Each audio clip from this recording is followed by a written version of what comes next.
Mwiri wa mundurume umwe uria ni fundi wa mahiga ni ukoretwo utiganiirio mukira-ini wa barabara Kihingo Limuru, muingi wa guku ugitetio ni uhaguku wa ugitiri.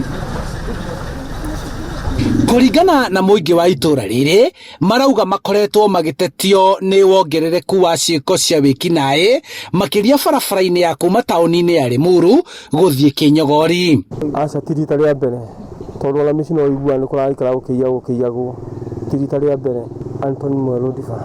Kuringana na cifu wa guku augite ni mararutithania wira na utongoria wa matura na thirikari ya kaunti niguo barabara ino itugutwo mahuti na magutu maria maratuma igie na nduma, na oho itherio na kwahoteteka ithondekwo niguo kugie na utheri na kweheria imamo cia ekinae aria maratharikira ehitukiri.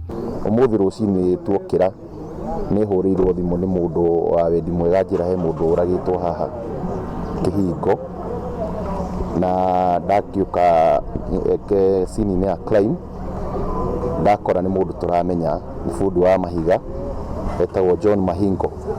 Ndakita OCS Limuru ma respond na ni mundu uramenyeka, no twarora ni tuona ena marks cia gwitwo uguo ni tura suspect ni kuragwo, although investigation ino iragithie na mbere ni getha twa certain kiria gatuma eko giko kia muthemba ucio. Riri tirio ria mbere wikinae gutabanio barabara-ini ino, muingi ukienda borithi kuongerera miriungo niguo marangirwo.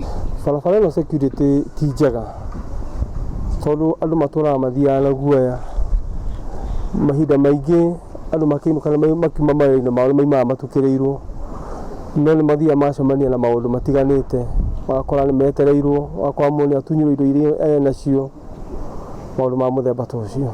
Koguo ni tukwenda turorerwo security igie kuma Limuru town twarete njira ya Kinyogori. Mwiri wa mundurume uyu ni utwaritwo nyumba-ini ya kuiga miri ya tigoni guku uthuthuria ukianjiriria, na urio muingi ukihoywo kwanirira aria marekuirwo gukorwo magitabania ngero ici.